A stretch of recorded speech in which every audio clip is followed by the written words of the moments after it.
hello mga kaibigan, good afternoon. Welcome dito sa sa Suba mga kaibigan, dito sa Handayugong. Papunta kami ngayon ni Mama. Ayan si Mama. Magsaksak daw siya ng kanyang ATM sa kanyang senior citizen mga kaibigan. And then tayo, nagpasama ako kay Mama mga kaibigan para makuha ko yung birth ni Aileen mga kaibigan, kasi medyo matagal-tagal na yun na hindi namin na-process. So ito na mga kaibigan, paunti-unti na talaga matapos yung hanging bridge mga kaibigan sa Suba. Yung pagpunta natin dito mga kaibigan, wala pang ganyan. Doon pa sila sa kabila, pero tapos na po doon sa kabila.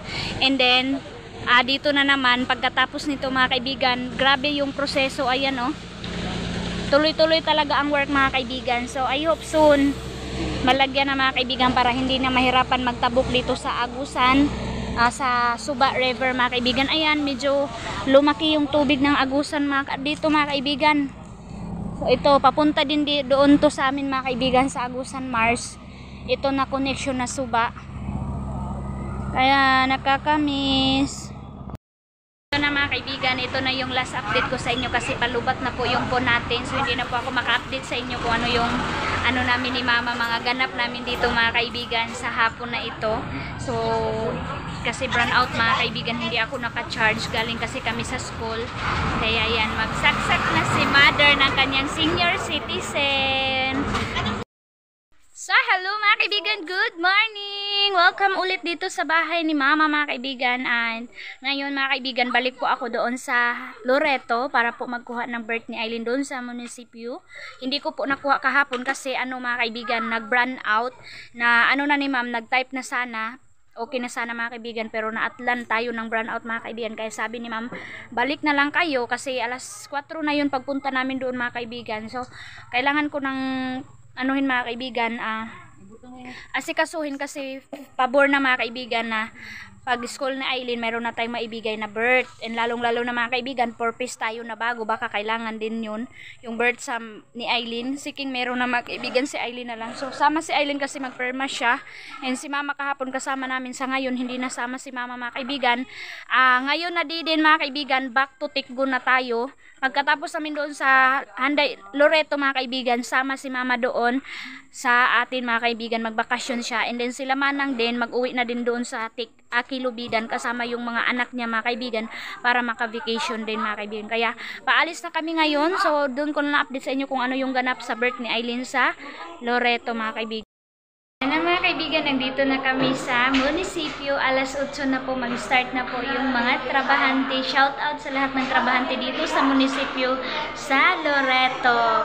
So dito po kami mga kaibigan, kumuha ng birth ni Aileen kasi taga rito naman ako mga kaibigan. Nagpapasalamat din ako sa staff ng sa birth na mga trabahante. Salamat po sa pag-appreciate, salamat po sa pagtanggap sa akin, and then sa pag-process ng napakadali mga kaibigan. Ako lang yung natagalan kasi deserve ko na pagalitan mga kaibigan kasi ang tagal ko binalik yung PSA. Sila po yung nagbayad lang po ako. Tapos sila na yung nagbigay kay Mama ko mga kaibigan. And ayun, akala ko kasi mga kaibigan na pwede yun na matagalan, hindi pala. Muntik na nga hindi natanggapin ni Ma'am, pero kaya pa mga kaibigan. So salamat Ma'am sa iyong pagtulong sa amin kasi nawala na po talaga ako ng pag-asa mga kaibigan na makakuha ako ng birth. Pero ito mga kaibigan, malaking pasalamat ko sa Ma'am na nag-assist sa akin.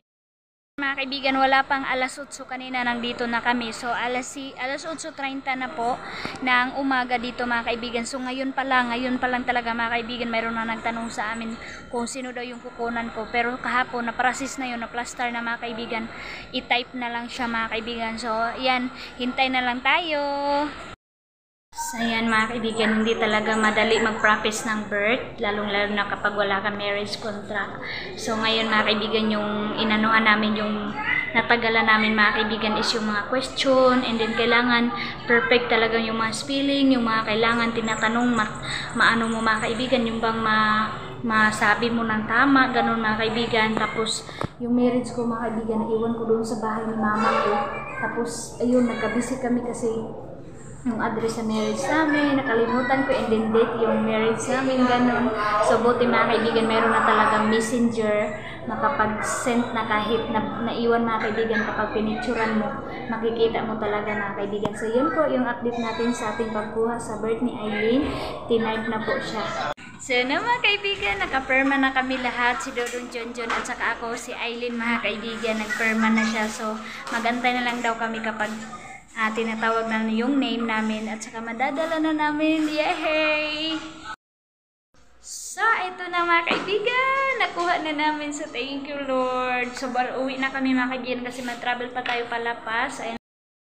So yun, mga kaibigan, nandito na naman kami sa sa bakeryhan. Nagpa-ice cream na naman si King at saka si Eileen. So hindi talaga mapipigilan mga kaibigan yung mga bata, lalong nanaw na sa pagkain. So grabe mga kaibigan, na-stress na ako nito na ma'am kasi ang laki na ng na-out ko sa mga kaibigan sa budget ko sa house. Pero okay lang mga kaibigan, ngayon lang din to mga kaibigan. Bawi na lang tayo next month na makasave tayo mga kaibigan. Ang importante maka-grocery ako, kunti mga kaibigan. And napakain ko naman sila sa kanilang gusto. Yun naman talaga mga kaibigan din. Yung importante na makakain sila paminsan-minsan mga kaibigan kung ano yung gusto nila sa ating income mga kaibigan. Salamat din sa inyo. Junior mga kaibigan, punta siya doon sa Butuan kay Nini mga kaibigan, yung kapatid ko na makikita nyo doon sa vlog ko, yung mayroong anak na si Pau Pau, yung maliit na bata na walang buhok. Yun po, napunta po siya doon magbakasyon. So yan na mga kaibigan, paalis na kami. Ayan na, bye bye to all. Ayan. So yan na mga kaibigan, nandito na tayo sa Lapas. Hello! So ayan mga kaibigan, grabe yung ulan. Nagkita kami ni Labiana na yan si Mama o busy sa kanyang mga kaibigan. Kasi yung sabi ko sa inyo doon sa vlog ko na kailangan ni Mama ng 2.5 para sa kanyang para sa kanyang bayad sa balas mga kaibigan, pero hindi na sila nakabayad sa tao, sila na mismo para magamit nila sa kanilang kung ano pa po yung pangailangan nila Mama. So kaya pinadala ni Ate Eileen, kaya nandito sila, and then kukunin na din nila yung kanilang mga panday mga kaibigan. Kaya thank you, mayroong good news mga kaibigan. Sobra talaga ako nag-alala doon sa ko sobra mga kaibigan, galing doon sa Handayugong kasi yung natin mga kaibigan, yung budget ko pang grocery mga kaibigan nakuna na, and kulang na mga kaibigan dahil sa doon pang ulam, mga mga kaibigan, yung kailangan mga bili-bilihin doon mga kaibigan. So hindi ako nag-speak mga kaibigan. So thank you Lord sa blessing from California na nagpadala sa akin ng 3K. Salamat ngayon mismo mga kaibigan. So sobra halos naiyak ako pag chat ni Ate Eileen na Maylin, mayroong nagpadala sa'yo ng 3K. So sabi ko, Ate Eileen talaga, salamat Ate Eileen, maka-grocery na po ako Ate Eileen kasi yung budget ko sa grocery nakunan ko na Ate Eileen doon ila Mama sa Handayugong. Kaya super thankful na ma'am. Maraming salamat po sa inyo dyan sa California sa pabigay nyo po nito. Super malaking tulong po ito sa akin ngayon sa pag-grocery ko po kasi marami po akong papakainin tulad po ng panday at saka yung mag-vacation sa akin si Mama ko, yung mga pamangkin ko mga kaibigan. So thank you ma'am. Ingat po kayo dyan sa California, and kay sa husband mo. Maraming salamat sa tulong na ito po. Kukunin ko na po siya, nandito na po ako sa Palawan. So ito na po ma'am from California. Papunta na po ako doon sa groceryhan. Mamili po ako ng namin kape, lahat kung ano yung kailangan doon sa bahay. So hindi po ako maka-update sa inyo. Pakita ko na lang kapag nakauwi na kami doon sa bahay mga kaibigan, yung nabili natin sa pabigay ni Ma'am na 3K from California. Thank you very much. So yan na mga kaibigan, grabe nagmamadali talaga ako ng grocery. So ayun, nakabili na tayo ng isang sakong bigas, grocery mga kaibigan. Alas 6K po yung grocery ko. Sa grocery lang yan mga kaibigan, wala pang gasolina, wala pang bayad sa labor mga kaibigan, ganun. So grabe talaga yung 10K mo mga kaibigan, kastyang-kastya lang talaga yun mga kaibigan kapag pumunta ka dito sa bayan. So ayun, every month po, yun po yung magagastos ko na maglaan po ako ng 10K. Yun po, makauwi na po kami noon mga kaibigan. So complete na po tayo doon. So maraming salamat po talaga sa iyo ma'am from California, nakadagdag po yung padala mo.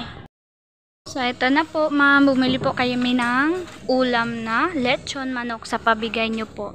hatian ko na lang sila Biana ng lechon manok.